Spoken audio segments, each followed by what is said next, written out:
Right now I'm going to talk about proptradingindicators.com, our automated strategy for NT8. It's called the Pivot Point Strat. Strat is short for strategy. This is currently our heavy lifter automated system. It's very simplistic in design and operation. I'm going to show you some of the features. I've been trying to shoot a sequence of days showing the strategy operate in replay mode, so I can kind of go, let it play out, stop it, talk about aspects of the automated system, the different features. But for 3 days in a row now, I can't get NT8 replay mode to work on 2 different computers. So whatever, I'll keep working on it when I see that replay mode is back working normal. Here's an example of a day, and we have 2 modes in the strategy, and this is some of the stuff I wanted to showcase in that video, and I'll get it done once I can get replay mode operating properly. Matter of fact, I'm going to contact NinjaTrader support today and see if they can't help me get this figured out. I've never ever had problems with replay mode, and all of a sudden now it doesn't work. So if I go to the PTI folder, Prop Trading Indicators, I go to the Pivot Point Strat. If I hit Add, let me go into template mode. I'm going to load the default settings that I have. And here we have the various settings. So targeting just 350 a day, like somebody's just like in the very beginning out. And maybe the first week of trading live, they targeted 250 a day. If they're comfortable with the strat, they understand how it's all working. They've traded for 5 days, targeting 250 a day, kind of just like getting used to how it operates, what is the logic and the options in the strategy, how do all the settings work. Then the next week they bump it up and say, okay, now I'm going to trade for 350. And that's definitely not a problem with 2 MNQs. Anything more than that, you start wanting to go for 400 a day to 500 a day, I would say you'd need to go up to at least 3 MNQs. But maybe somebody's got a 50K account and they never want to trade more than 2 MNQs to be safe. I get it. So stop and ticks 160, set a target way far away, just in case you get into an entry and then the market rips in your intended direction, unscheduled news, whatever the case may be. We do have the ability to set a break-even threshold, so when the market goes to 170 ticks in the money, I set it that the stop would move up to break-even plus 5 ticks. All of this stuff is adjustable, because obviously on different instruments and different time frames, the stop distance, the break-even threshold, all that would need to be adjusted. We do have a very simplistic, basic trail stop mechanism. I don't have that turned on. And here I just put, hey, I want to go for 350. And then I can put in a daily loss limit. Anytime you have 0, that field or that window is disabled. And then we have 2 modes. We have a signals mode and a time window. I'm going to show you what happens with the strategy when I'm in time window mode. And then I want to enable a time window, meaning I only want the automated system to consider taking trades, whether it's a time window trade or a signals trade, in that window that I've set.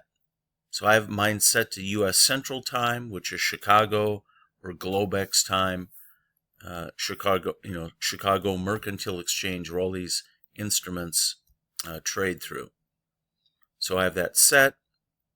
Then the exact same settings I have for the PPG1 indicator on my chart, I have them set here in the strategy, so that my strategy is in sync in trading signals exactly as I have them plotted on the chart through an indicator.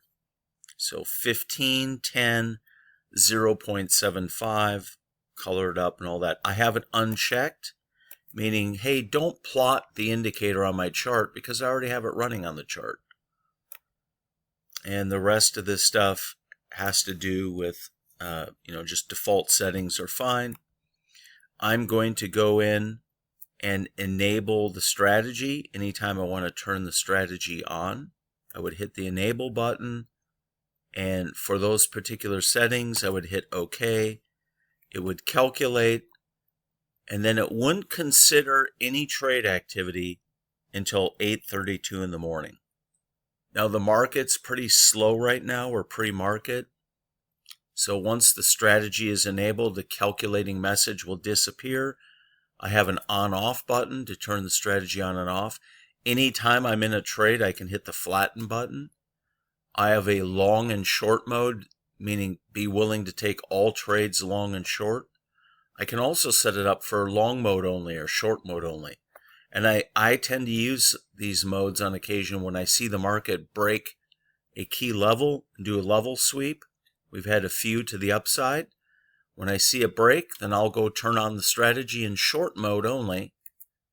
And the first signal I get short after the market's pierced through, tested, or swept a key level, I'll take the first action on that, to the downside.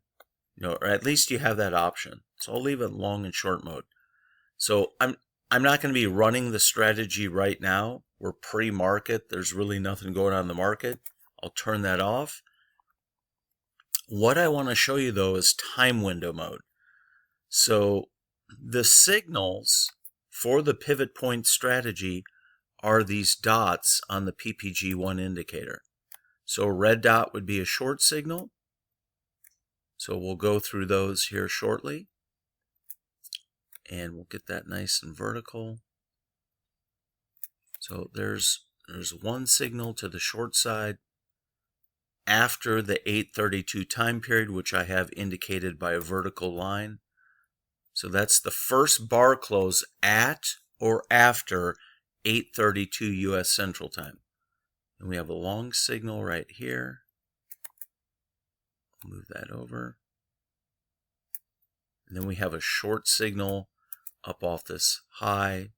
But anyhow, we'll just kind of go from right here. So if I have my strategy set in time window, this is what the logic is. The first bar close at 8:32 a.m., because remember, that was the beginning of my time window. I set it like 8:32 to like 12:30. So I said, only take new trades during that time window. Now, if I'm in a trade and 12:30 hits, nothing happens. The trade plays out until the logic, follows the logic, hits a, target, gets an opposite signal where it would just flatten the trade, be done, and so on. So at 8:32, and let's take a time hack of this particular bar close. And this bar close was at 8:32 and tenths of a second. See that down there? 8:32, and I guess it'd be 10/100ths of a second. So that's the first eligible bar in my time window where I can take a trade. And since I said time window, that means the second, or right at 8:32 or after. In this case, the PPG1 indicator is in an up mode, and I get a up closing bar. So I have to have an up closing bar, and I have to have the PPG1 green to, at the beginning of my time window, as soon as I get that candlestick close at that time that I've set, in this case 8:32 U.S. Central Time, I always avoid the first 2 minutes of the open. That's can be scrub action where there's balancing going on. I don't want to trade that. So here it triggers me into a trade. Would set my stop 160 ticks down, and basically I'm in the trade. So what it's going to do, it would stay in the trade, and you can see as long as the PPG1 indicator is green, it stays in the trade. Now, on the first signal I get past 8:32, this was a short, and I'm showing you this by design because the first signal didn't work, but I want to cover that. So what would happen to this trade if I'm still in it? It would flatten right there. So I'd have a very small gain. I'd be slightly positive. Then I'm short. the market did not rotate lower. Then right away the market got lift again. This trend that was in place goes back in place. Then I get a long signal. So that short trade that got filled here would flip to the long side. So now I went from slightly positive to now I'm a little bit negative. And then the rest of the day, basically, it just grinds. And now I'm getting already to 12:30 in the afternoon. Now for me, I don't want to be initiating new trades after 12:30 unless it's like Fed interest rate day. Then I don't ever trade automated into Fed news, but I'll set it that at 1 o'clock, let's say the interest rate news hits at 1, I'd be willing to let the strategy take a trade at 1:03 U.S. Central Time. I allow 3 minutes to go by after the news release before I'm willing to let the automation take trades. So at some point here, I go positive on the day, and I would just blip it out and call it a day. It's already 12:30 Central Time. I don't want to sit here and keep, taking trades. Basically, it's like progress over perfection. I'll take some positive on the day, and I'm done. Now, if I had it in signals mode, I would have waited all the way till past 9:30, about 9:40 in the morning. It would have triggered me into a short. That first trade would have been a loser. Then it was long, and then at some point I got positive again, and now I'm waiting for, I see, we're at 12:30 U.S. Central Time or later. It's grinding, and it's like, okay, I'm done. I'm done for the day. Now we go to the next day, and these 2 days I picked by design because there's some flipping back and forth at the beginning of the day, and I want to show you that's okay. That's not whatever kills you. So in time windows mode, the PPG1 was red, and we got a down closing candle right at the 8:32 or later time window. So this is like 8:32 and change. I'm short. Didn't work. Okay. Flips me to long. I have the first signal I get. Well, this trade would have already closed out at my stop. So the stop would have been, 160 ticks. I would have gotten stopped out. Then eventually right here, so now I have a loser. So we'll put a minus sign. Then I get triggered into a long trade. Runs up, doesn't quite test this area or trade above. And then I get flipped to a short trade. So then I have a partial loser there. So I have a full loser, then I have a partial loser. Okay, so now I'm minus and then a little bit minus. So the way to set your stops and your position size should always be, I can handle 2 losers in a row, and having 2 losers in a row is actually pretty rare, but I'm showing it like on purpose. You need to be able to sustain with your stop and the amount of P&L you're willing to go negative on your size of account for the position size. In this case, I had a full loser, a partial loser. You need to be able to handle 2 losers in a row and then have a little bit of extra margin. Then you're fine as your daily loss limit. So then I'm on my trade 1 was a loser, trade 2 is a partial loser, trade 3, now I'm short. And what happens is she runs and runs and runs, and I don't care what your profit objective was on the day, you're done. You had a good day. That worked out good. So you would have hit a daily profit objective.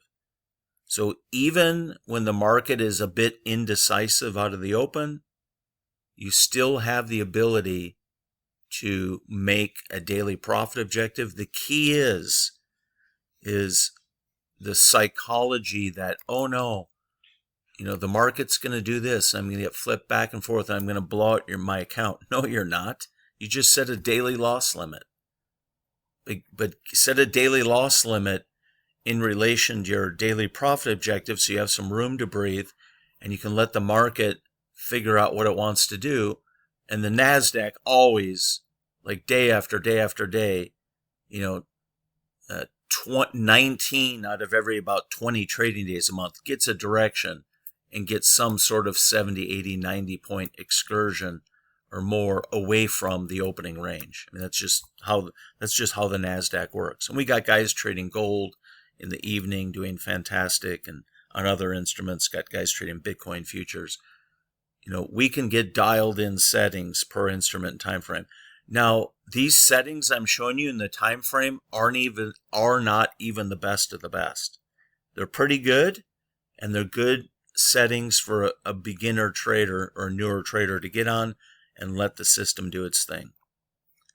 So anyhow, and then there's days we get in time window mode, and I'll show you why the benefit of using the time window mode. Let's go take a look at one of those examples, and then we'll wrap this up. So here's a scenario. The first bar that closed at 8:32 U.S. Central Time or later triggers you into the trade. You got your stop. Comes down, hits your break-even threshold.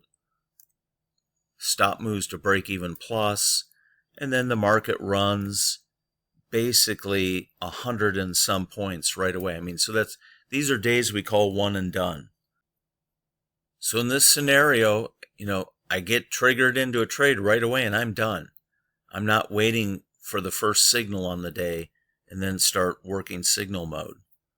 So, you know, the time window mode does have some advantages in the potential to get your trading done quicker or earlier in the day versus waiting for signals mode. Now, right now on this particular time frame for these particular settings, the time window mode does show a P&L advantage over time over the signals mode. Both their equity curves look very similar in a nice, you know, crawling uptrend. But the signals mode has a slightly lower end P&L total than the time window. So the time windows is in the lead from a total P&L standpoint. And I posted up a video, I don't know, about 2 weeks ago. One of our clients that's a pretty sophisticated automated trader sent me data on him running time window mode versus him running signals mode. And he showed that continually upward, nice grinding equity curve on both, but that the time window mode had a slight P&L advantage over a period of time. I think it was 50 days or 60 days or something like that. But so yeah, so the automated strategy basically reads our PPG1 indicator, Pivot Point Group 1 indicator. And this indicator has unique math, and this indicator is designed to read and be responsive to symmetrical Renko candles, whether you're using Unirenko, Ninja Renko, Livewire, Renko BXT, and others. So there you have it. Wanted to go over the logic of the various, or at least the pivot point strategy. I'll have more content. I'm going to have a lot more content added after I can get my replay mode going. I'm going to go day by day to make sure you guys understand the functionality of the automated system through chop days, through days where we just take off and run, in the various modes, signal mode, time window mode, and so on. So there you have it. If you have any questions, info@proptradingindicators.com, and you guys have a great day.